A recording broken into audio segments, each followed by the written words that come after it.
ये ख्याल रखिएगा, चोट लगे ना तो मां निकलता है। 4 लोग जख्म देख के कहते हैं डॉक्टर के पास लेके चलो। पेट का दर्द देख के लोग कहते हैं डॉक्टर के पास लेके चलो। डॉक्टर आला लगाता है, मशीनें लगाता है, फिर वो ये फैसला करता है कि भाई अपने बस की बात नहीं। फिर बंदा कहता है किसी मियाँ के पास लेके चलो। फिर जब किसी अल्लाह वाले के पास आते तो वो कहते हैं अब खुदा के पास जाओ। मैं दुआ दे रहा हूं, मैं तावीज दे रहा हूं, लेकिन बस दुआ ही है अभी इनके लिए। ये लास्ट होता है कि नहीं? ऐसे ही होता है कि नहीं भाई? फिर आखिर में नतीजा ये होता है कि भाई हमसे दुआ कर सकते थे, कर दी, अब बाकी तू जाने, तेरा रब जाने। मेरा अपना मानना यह है कि जब पहली आह निकले ना तो मां की जगह उसमें खुदा का नाम आना चाहिए था। ऐसी आदत होनी थी हमारी ज़बानें, ऐसी आदत पड़नी थी हमारी ज़बानों की कि पहली आंख पे पहली चीख निकलने वाली में जो नाम आना चाहिए था वो रब का नाम आना चाहिए था। याद रखिएगा, रब ना चाहे तो दुनिया की दवा हलक से उतार दो, शिफा नहीं मिल सकती, और अगर वो चाह ले तो एक चुटकी भर मिट्टी से अल्लाह मुसीबतें टाल देता है। बेशक बेशक हक है। ये कब होगा? जब रिश्ते हमारे अल्लाह से मजबूत होंगे, जब रिश्ते हमारे अल्लाह से जोर से मजबूत, अल्लाह से रिश्ते मजबूत होगा। जब रिश्ते मजबूत होंगे तब ये हालात होंगे और तब ये मकाम आता है। लेकिन माफ कीजिएगा, बहुत माजरत के साथ, काश हमने उतना ही रब पे भरोसा कर लिया होता जितना घोड़े की नाल की बनी हुई अंगूठी पे भरोसा करते। काली अंगूठी देखी बेचते मेलों में, काली रिंग, कि ये किस चीज की है? कि घोड़े के खुर की है ना, घोड़े के नाल की अंगूठी है। इससे क्या होना है? कहीं से पहन लो बरकत आ जाएगी, इसे पहन लो तकदीर के दिन बदल जाएंगे। हाय बदकिस्मती, हमने तो अपने रब पे उतना भी भरोसा नहीं किया जितना घोड़े के बाल पे लोग भरोसा करते हैं, और उसके बाद कहते हैं कि दुआएं कबूल नहीं होती। आपने देखा है कभी बच्चे को रोए बगैर माँ ने दूध पिलाया हो? बोलो। हम जिन घरों में रहते हैं हम देखते हैं बच्चा रोए ना तो माँ दूध नहीं पिलाती है। और सोच तो सही, बिना रोए माँ दूध नहीं देती तो बिना रोए रब तेरी झोली को कैसे भर सकता है? कभी रातों को मुसल्ले बिछाने के आदी बनो, कभी अल्लाह इस दर्द के साथ कहो कि जमीन तेरी सदा के साथ चीख जाए, कभी दे आवाज रब को ऐसे। लेकिन हम तो कह रहे हैं अल्लाह कोठी दे दे, अल्लाह फिर ये हाथ भी सीधे नहीं हुए, ये हाथ भी मस्जिद में सीधे ना हो सके, ये भी यूं यूं अल्लाह तो रोटी दे दे, अल्लाह कुछ, ये हाथ भी भीख मांगने के लिए सीधे ना हो सके। काश तेरा रिश्ता रब से इतना मजबूत होता कि तू रात के सन्नाटे में उठता, दौड़ जाता अल्लाह के घर की तरफ और सजदे में जाके सर रख के कहता मालिक ये जवानी तेरे लिए है, ये जिंदगानी तेरे लिए है। ए मेरे परवरदिगार, मुझे तेरी बंदगी का शूर नहीं आता के, तेरी इबादत का सलीका नहीं आता के। ए मेरे परवरदिगार, मैं अपने इस वजूद को लेकर के आ गया हूँ, मैं जानता हूँ मेरी आंखों में सोजो कदास नहीं है, मुझे मेरे लहजों में दर्द नहीं है, मैं जानता हूँ मुझे मांगने का ढंग नहीं आता है, मगर तू तो 70 माओं से ज्यादा प्यार करता है। तेरी बारगाह में उठे हुए हाथ खाली नहीं लौटाए जाते हैं। मालिक सुन, मैं तेरे दरबार में आ तो गया हूँ, लेकिन सुन ले मैं खाली जाने वाला नहीं हूँ, या तो मर के जाऊंगा या झोली भर के जाऊंगा। नारे तकबीर, नारे रिसालत, फैजाने हुजूर अली जनाबे मुफ्ती हम्माद रजा साहिब क़िबला। कभी ऐसे उठो, कभी रातों को आके यूं मांगा करो। वो 70 माओं से ज्यादा प्यार करता है, 70 माओं से ज्यादा प्यार। एक अल्लाह वाले से किसी ने पूछा जन्नत में जाओगे कि जहन्नम में? उन्होंने बड़े फख्र से कहा जन्नत में। सामने वाले ने कहा हो, दावा बड़ा पक्का है जन्नत में जाने का। कहा क्यों? कहा कि हिसाब मेरा रब लेगा, हिसाब मेरा रब लेगा। तो उसने कहा फिर तो खैरियत नहीं। उसने कहा चुप कर, बता कर कयामत में अल्लाह मेरी जिम्मेदारी मेरी मां को दे दे कि तेरी मर्जी है बेटे को जन्नत डाल या जहन्नम, तो मेरी मां किधर डालेगी? मां किधर डालेगी? उसने कहा जन्नत में। तो उसने कहा गैरत कर, रब तो वो है जो 70 माओं से ज्यादा प्यार करता है। रब तो वो है जो 70 माओं से ज्यादा प्यार करता है। हमने उस रब के करम को जाना नहीं है। खुदा की कसम खा के मैं कहता हूँ, ये जिम्मेदार उलमा बैठे हैं, ये मेरे सर के ताज बैठे हुए हैं। इन उलमा की जूतियों की खाक को अपने सर का ताज बना के गारंटी से कहता हूँ, जब बंदा एक मर्तबा कहता है या रहमान, अल्लाह 70 मर्तबा कहता है मांग मेरे बंदे क्या चाहता है, मांग क्या चाहता है। हमने तो बेगैरती की इंतहा कर ली, रोटी एक वक्त की ना मिली, हमने अमीरों के जूते उठाना शुरू कर दिए, इज्जत ना मिली, चापलूसी करना शुरू कर दी, कोई बात मानने वाला नहीं था, हमने नेताओं की दलालियां शुरू कर दी।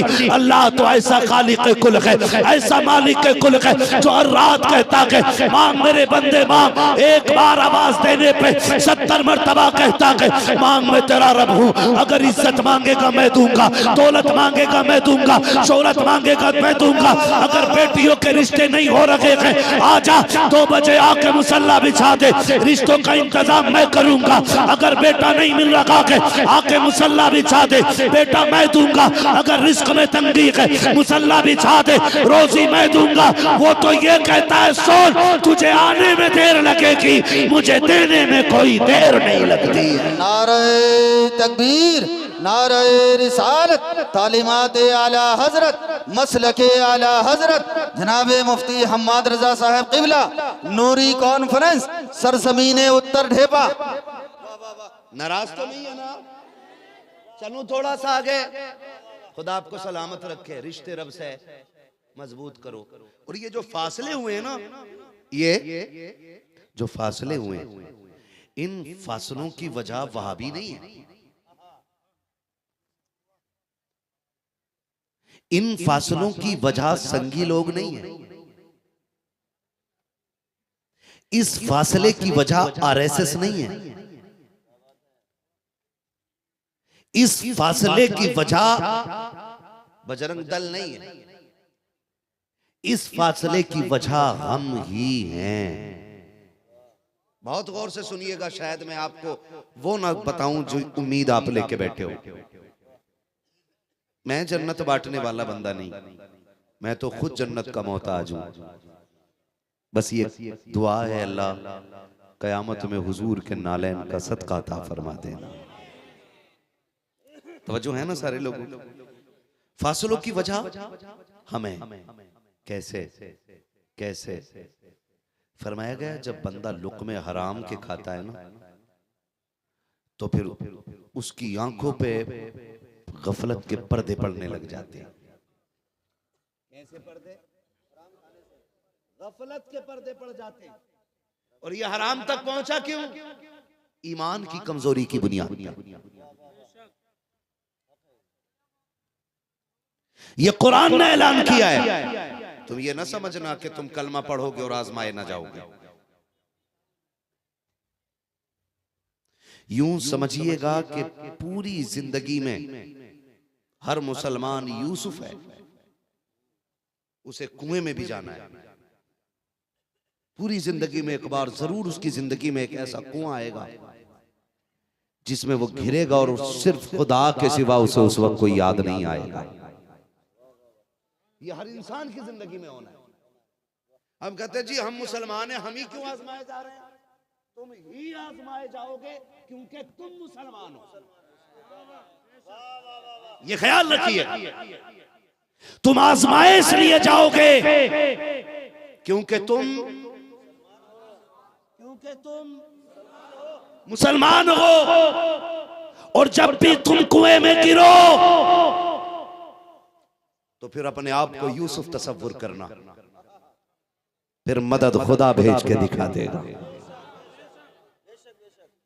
लोग वो गुमराह होते हैं जो कुएं से गिरने के बाद फिर संभलते नहीं। तवज्जो है, मैं बता दूं एक बात। कुआं गुर्बत, मुफलिसी, तंगदस्ती, बच्चों की भूख, घर की जरूरतें, शौक, ये सारे कुओं में से कोई एक कुआं हो सकता है। कोई भी एक कुआं हो सकता है। बीवी ने कहा सुनो मुझे 12,000 का सूट चाहिए। आदमी की कमाई थी कितनी? 4,000। ये यूं माने कि पर डे उसकी कमाई 400 रुपए। कितनी? जोर से कितनी? पीछे वाले भी शादीशुदा लोग हैं, खाली कुंवारे ही बैठे। कितनी इनकम थी? सारे नहीं बोल रहे हैं, सिर्फ कुंवारे बोल रहे हैं इस बात को। शादीशुदा भी बोले घर में रोटी मिलेगी आपको, मेरी गारंटी है। डर के बात ना करें। कितनी इनकम? 400 रुपए की इनकम। बीवी ने ये कहा 12,000 का सूट चाहिए, मैं खाला की बेटी की शादी में जाने वाली हूं। मर्द ने क्या किया? क्यों ना यार रिश्वत ले लो, ब्याज ले लो, फिर बंदे के कदम हराम की तरफ चल दिए। याद रखिएगा ये जो रिश्वत और ब्याज की तरफ उठा हुआ कदम है, ये पहला और आखिरी कदम नहीं होगा। ये आपकी नस्लों को तबाही की तरफ ले जाएगा। यही मुझे और आपको संभलना है। जब जरूरतें हमारी हैसियत से बड़ी आके खड़ी हो जाएं, तो फिर अपने से बड़े को न देख। अगर तेरा ख्याल हो कि 18,000 का जूता मेरे पैर में होना चाहिए था और नहीं है, तो फिर उसको न देख जो 22,000 का जूता पहने हुए है, बल्कि उसे देख जिसके पैर में जूता ही नहीं है। और अगर तेरे पास जूता ना हो तो फिर पहनने वाले को ना देख, उसे देख जिसका पैर ही नहीं है, ताकि तुझे इस पैर की कदर मालूम हो जाए। फरमाया गया अपने से बड़े को देखोगे तो एहसास कमतरी का शिकार होगे, और अपने से छोटे को देखोगे तो रब के शुक्रगुजार बंदे बन जाओगे। अपने से छोटे को देखा करो ताकि उसका शुक्रगुजार बंदे बने रहो। मुश्किलें जिंदगी में आती हैं, कभी हराम की तरफ नहीं जाना है, कभी नहीं जाना है। और अगर दिक्कतें घेर लें तो ये 60 साल जिंदगी क्या है, इसकी औकात क्या है, 70 साल जिंदगी की हैसियत क्या है, एक पलक झपकने बराबर नहीं है। जब कब्र में उठाया जाएगा, एक झपकी से ज्यादा जिंदगी नहीं लगेगी, एक लम्हे से ज्यादा की ये 70 साल जिंदगी नहीं लगेगी। मेरे जवान मेरे हाथ जुड़े गए, तुझे खुदा का वास्ता दे के कहता हूँ, अगर गुर्बत दरवाजे पे आ जाए, मुफलिसी आके घेर ले, हराम की तरफ कदम ना बढ़ाना। खुदा तौफीक दे, रात के सन्नाटे में मस्जिद की तरफ आ जाना, और वो 2 रकात का तोहफा जिसे नमाज हाजत के शक्ल में मेरे मुस्तफा ने अता किया है, वो 2 रकात नमाज हाजत पढ़ना और रब के आगे झोली फैलाना। खुदा की कसम तेरी झोली फैलने में देर मिलेगी, उसके यहाँ से रिस्क मिलने में कोई देर नहीं लगने वाली। नारे तकबीर, नारे रिसालत। खतीबे आज़म हिंदुस्तान हजरत अल्लामा मुफ्ती हम्माद रजा साहिब क़िबला फैज़ाने बाबू हुजूर। वाह वाह वाह वाह वाह। चलूं आगे थोड़ा सा, चलूं थोड़ा सा आगे। और याद रखिएगा, जब रब किसी बंदे को दुख देता है ना, तो समझ लिया करो रब को उस बंदे पे प्यार आ गया है।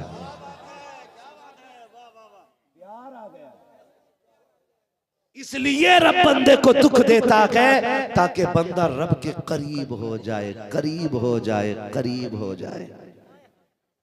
ये दुख अजाब नहीं, मैं कभी कभी यहाँ हमारे यहाँ मिंबर से ऐलान होता है ना, जो ये हाथ उठा देगा इस पे फालिज नहीं आएगा, जो ये उठा देगा इस पे बीमारी नहीं आएगी। मैं कहता हूँ बीमारी जहमत नहीं, बीमारी खुदा की रहमत होती है यार।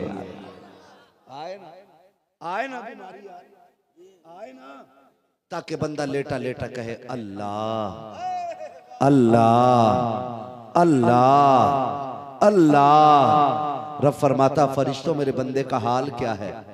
फरिश्ते कहते मालिक तड़प रहा है बिस्तर पे। का क्या कह रहा था? मालिक करवट नहीं ली जाती मगर फिर भी कहता शुक्र है तेरा, शुक्र है तेरा। रब फरमाता फरिश्तों गवाह हो जाओ, मैंने उसको सारे गुनाहों से पाक व साफ फरमा दिया है।